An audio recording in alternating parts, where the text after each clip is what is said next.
special good evening to former Energy Minister Kevin Ramnarine. Pleasant good evening, sir. Good evening, Mikey, and good evening to all our listeners. Yes, indeed. And of course, viewers. I know sometimes people forget it is Oh, yes, television. yes, our viewers, It's yes. our viewers. I want to get straight into the heart of it. According to the Energy Minister, Mr. Young, he said the decision of shutting down the refinery was a cabinet decision.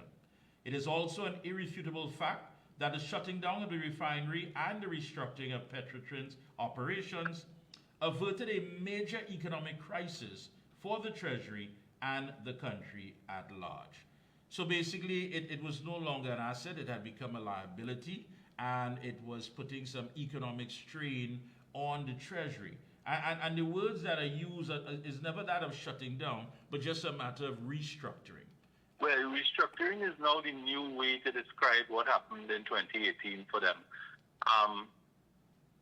Anyhow, you continue. Yeah. One of the things, energy expert Gregory Maguire, he, of course, in response to an article by Ralph Maraj, he said that he agreed with some of the stuff that Mr. Young said. And he is saying that the false claims as follows is one, Petrotrin was closed down. Two, it was a net earner of foreign exchange. And three, the refinery was profitable. What say you in all of this?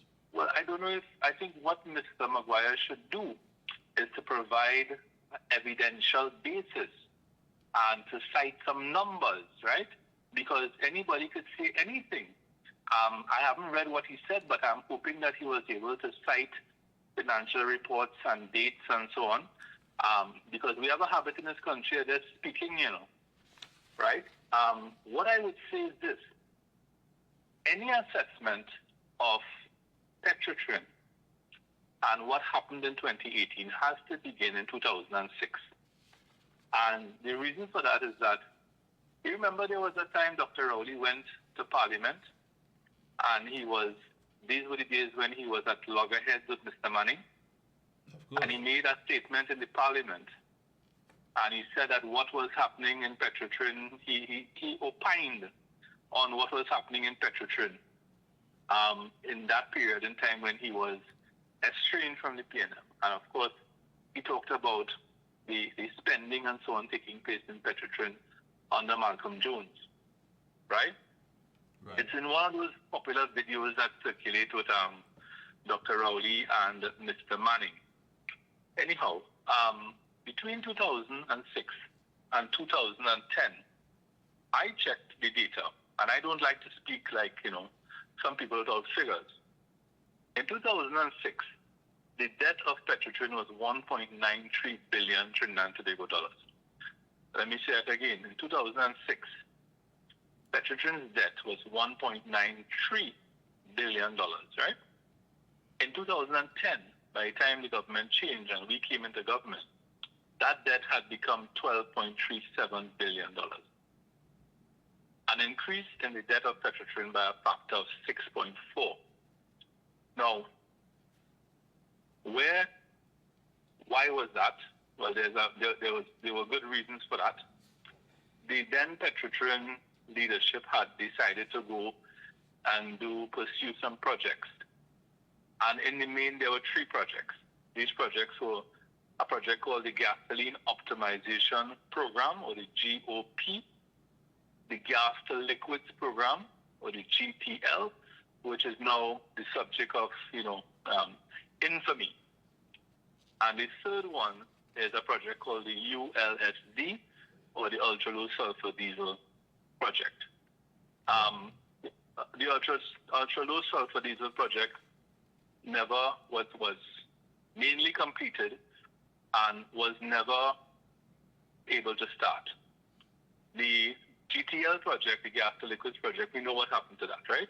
It's now evolved into NICOAN, and it's taken on another dimension of controversy, and some would say, almost scandalous controversy. Yeah. And the first one I mentioned is a project called the GOP, which involved the construction of 5 new plants in the Pointe-à-Pierre refinery and the upgrade of some existing plants, including the cat cracker.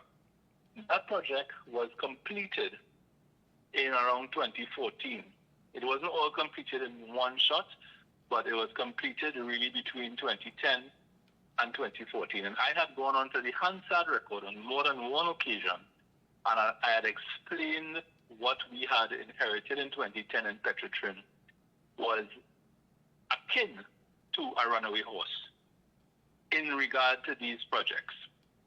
And the then leadership of Petrotrin, the then board of Petrotrin, and the then presidents of Petrotrin, and we had two presidents in my tenure of Petrotrin. One of them retired, and the other one was Mr. Hasnadi. And we were able to rein in the GOP and complete it. By the time we came into government, the GTL project was already in receivership. Mr. Jones had put the GTL project into receivership in 2009. So you cannot explain Petrotrin in 2018 or Petrotrin in 2015 without talking about the history between 2006 and 2010. And listening to the contributions of members of the PNM in the parliament, of course, they can't stop talking about Petrotrin. Certain people in this current Keith Rowley administration. And it makes you wonder why. Why are they so obsessed with talking about Petrotrin and the closure of the refinery? Why do they feel the need to constantly have to explain themselves, right? If in their opinion what they did was the correct thing. So let me touch a bit now on the losses of Petrotrin. That now the thing is, financial accounting is something not everybody understands. Fortunately for me, I spend a lot of time trying to teach myself financial accounting, formally and informally. I also happen to know a lot of very good accountants, and they explain things to me. So when you see a company has recorded a loss, to the uninitiated, to the layperson, or maybe to a minister who doesn't understand the first thing about accounting, they would just look at it and say, well, gosh, look, they make a loss, boy, that bad. Well, one obviously has to dig deeper behind that, because a profit and loss statement where a loss or a profit is stated, hence the name of the statement is a profit and loss statement, is merely a snapshot in time. It's like you're taking a phone and you're taking a picture on the 31st of December every year. So what had been happening is that the debt that was incurred by Petrotrin between 2006 and 2010, as that debt was incurred, the debt was capitalized, meaning that the debt was put onto the balance sheet as a liability. But there are two important financial statements every company has. One is called a balance statement, a balance sheet, and the other one is called a profit and loss statement. So when you borrow money to build a plant, it goes onto the balance sheet as a liability. When that plant becomes operational, the debt that is being incurred from that point on, such as the interest and so on that you continue to pay on the bond and the loans and so on, is expensed. In addition to which, the plant that has now become operational begins to depreciate, and that depreciation also becomes an expense. So there were those two expenses hitting the profit and loss statement of Petrotrin between 2013, 2014, 2015. At the same time, the international oil price fell significantly between 2014 and 2015 and 2015 and 2016. Petrotrin was carrying significant amount of crude oil and fuel, diesel and gasoline and jet fuel inventories. As the price of oil falls, the value of those inventories will fall. And using the concept of what the accountants call mark to market, you have to account now for the fall in the value of the inventory, and that in itself now becomes another expense on the profit and loss statement. So all these things, Mikey, were happening between, let's say, 2014 and 2016.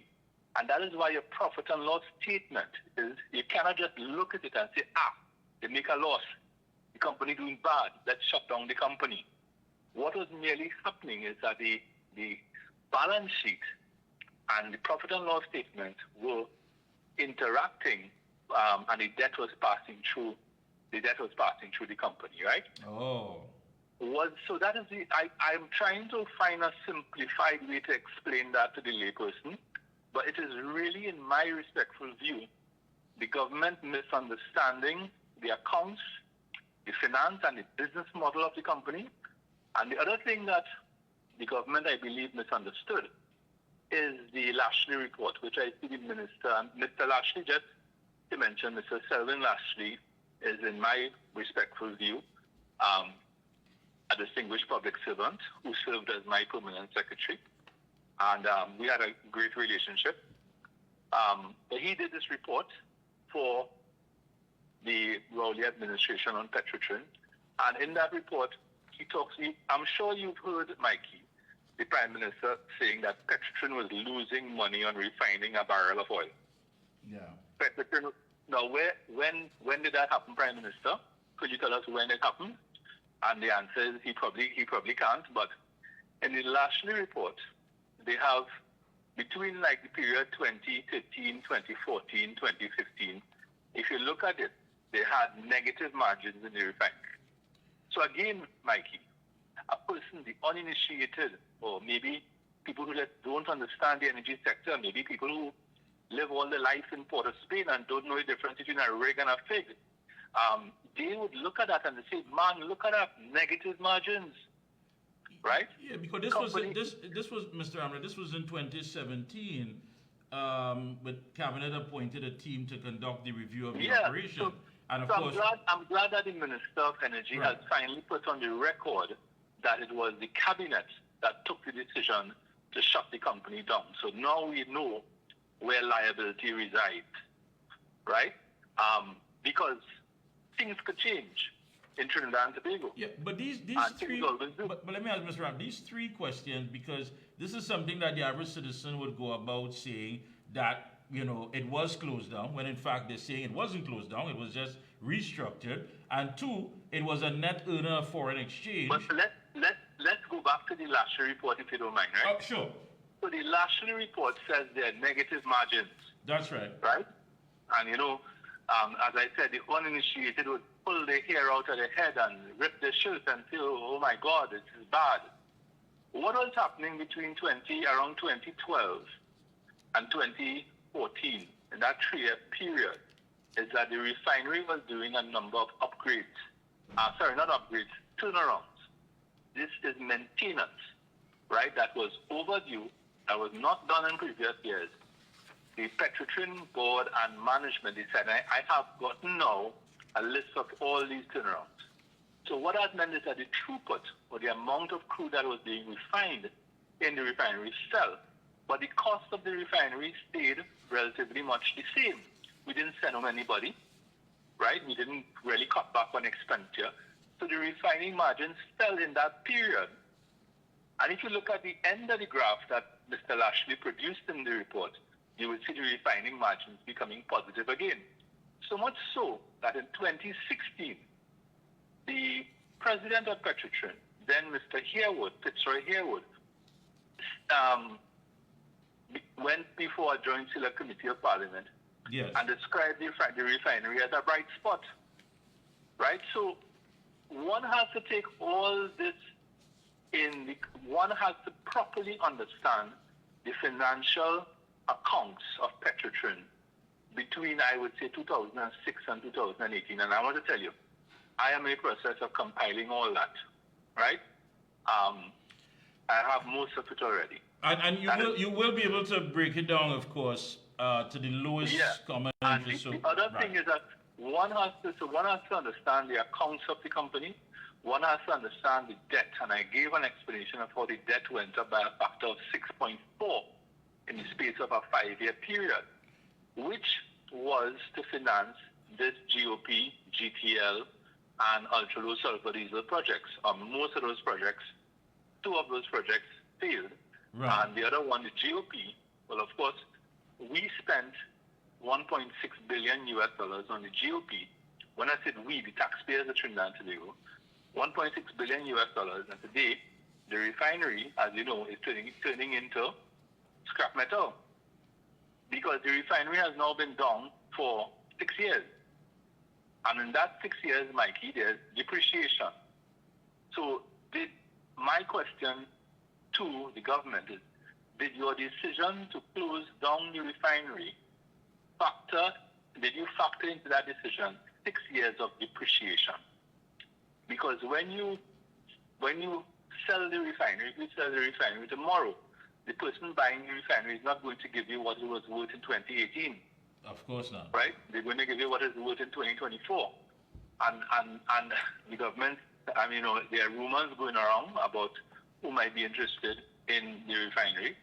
And there are rumors going around about big announcements to be made in election year and so on. And we know that, election years are years that you hear all sorts of promises and so on being made. But I would just like to say that the explanation for the closure of the refinery has to be examined in a deep dive manner, because it was the most significant economic decision taken by any government in the independent history of Trinidad and Tobago. The Keith Rowley-led cabinet in 2018 took what was the most significant decision ever taken, in the history of Trinidad and Tobago since independence. And let me ask you this, Mr. Ramnarine. And we therefore have a duty. Yeah. We therefore have a duty to analyze that as deeply as possible. And I think that is the reason why this government cannot stop talking about the closure of the refinery, because and I agree with you there. Push back. I agree with you. And I want to say this. Now that the fact that we're being sold that heritage, standing alone from the refinery is profitable, it's good, it's working. I mean, that's what's being sold to us now that we're hearing from heritage. That's what they call a very moot point, because the exploration and production dimension of Petrotrin was always profitable, which is what is heritage today. And I don't want to take away from the work that is being done by the people at Heritage right now. There are excellent people, I think, working in Heritage Petroleum right now. I think there are very good people working in Paria. They were able to attract people from some of the better companies in the energy sector and so on. So this is not a criticism of those people, but the heritage aspect of Petrotrin was always a profitable aspect of Petrotrin, and the fuel trading aspect of Petrotrin was always profitable, right? And the way that is being sold to us at this time, and you're right. I mean, there's some good people who are working there, who are very committed to their jobs in the energy sector. However, when we, the citizens, hear what's coming out of the mouths of the government, it makes us wonder exactly. But I just want to say that, so coming back to this whole issue of profitability and so on, I mean, money is one way to look at things, but there's also the wider impact that the closure had on the macroeconomy of South Trinidad in particular. I mean, anybody who lives in the Marabella, Vistabella, Gasparillo, San Fernando West, those areas would tell you that the closure of the refinery did have a major economic impact. Of course. The other thing is that, we live in a very volatile and uncertain world. I mean, there's a war on the European continent. There is a potential conflagration in the making in the Middle East. You don't know where Israel and Hamas and Iran will go to in 5 or 6 months. In that scenario of global volatility, energy security and food security become very important. The refinery provided an intangible benefit to Trinidad and Tobago and to the CARICOM of energy security. That has now gone. If a major global war were to break out, we would have to question where we're getting fuel from. I mean, I put it to you. If a major global war was to break out, would the United States be so excited about exporting fuel? I don't think they would. Most countries would want to hold the fuel they have and not export. So the refinery did provide for Trinidad and Tobago an intangible benefit, which was the energy security and so on. So I think this whole question, Mikey, of the closure of Petrotrin, and I see the minister said Petrotrin has not been closed, and he's correct. Petrotrin as a legal entity still exists. We know that. Yeah. But the refinery has been closed. That is an irrefutable fact. I think this is going to become a debate which will continue to roll forward as we approach the 2025 election. And I want us to touch on, I want to take a short break and come right back with you because I have a third interview, and I think I'll just let them know that tomorrow we're going to facilitate just them. drop up when you come back, right? Yeah, when we come back. So we'll take a short break. We'll be right back. I just felt that Mr. Ramnarine's contribution this evening is really connecting the dots, and we expect a big announcement as we are heading into the election year. Well, although the campaign has basically started, we can expect to hear so many things. So it's only fair that you, the people, get the real story on what's going on.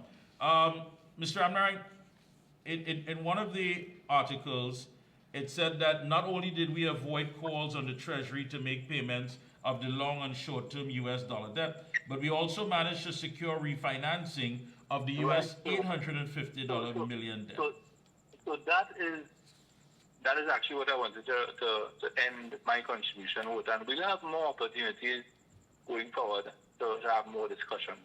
But again, I think this information is so vital that it is going to play out in the elections, and people need to know. So go right ahead. It will. So in 2009, the Petrotrin board under Malcolm Jones borrowed $860 million in the form of a bond, and that bond was structured such that the principal would have been due for payment in August 2019, right? Right. The principal would have been due in August 2019. What happened? So what the minister is referring to was the issue of whether Petrotrin would have been able to repay that bond. So what happened to the bond, right? Because $850 million just doesn't balance just so. So the bond was refinanced. The bondholders agreed to roll over into a new bond arrangement that expires sometime later in this decade, right? I think what happened is that, so I could tell you from our point of view, because we left government in September 7, 2015, we were obviously aware of the bond, and at that time we had hired a CFO out of the United States, a chief financial officer, Mr. Ron Huff, and Mr. Huff was putting things in place to treat with that bond when it came due in 2019. When it came due in 2019, so Petrotrin under our government was aware of the bond and was making arrangements to have the bond, dealt with when it became due in 20. And there was no need to shut down the refinery to make that happen, right? Because I believe what happened is that one of the reasons that the refinery was shut down was to make the company appear to be more profitable in the eyes of the bondholders, and thus make the bondholders more confident to refinance. All right, so that the other thing is that shortly before the government changed in 2015, Petrotrin was able to secure a $500 million loan facility that was arranged by, I think it was 8 or 9 international banks. And that loan was not secured. There was no need for the government of Trinidad and Tobago to give any sort of guarantee or anything like that for that bond, for that loan. So the company was able to attract capital. There was always going to be a need for efficiency. We accepted that we had to drive efficiency, and that's an ongoing process. But in my respectful view, there was no need to close the refinery down, certainly. And of course, thousands of people went home. Many of them are now without health insurance. Many of them. I think that brings us to the strongest point there, Mr. Ramnarine. There was no need to shut down this refinery, and what you're going into is the fact that you're right. There are many people I know for a fact. I would say that yes, there was a need to become more efficient. Okay. And interestingly, shortly after the refinery was closed down, the global refining sector went through what is considered its golden age. And because the refining margins all over the world went through the roof, and refineries in the United States were making money were printing money. They were making money hand over fist. And Petrotrin's refinery would have benefited from that. And the final argument is I hear this being repeated over and over again by the government, that Petrotrin was a net importer of crude.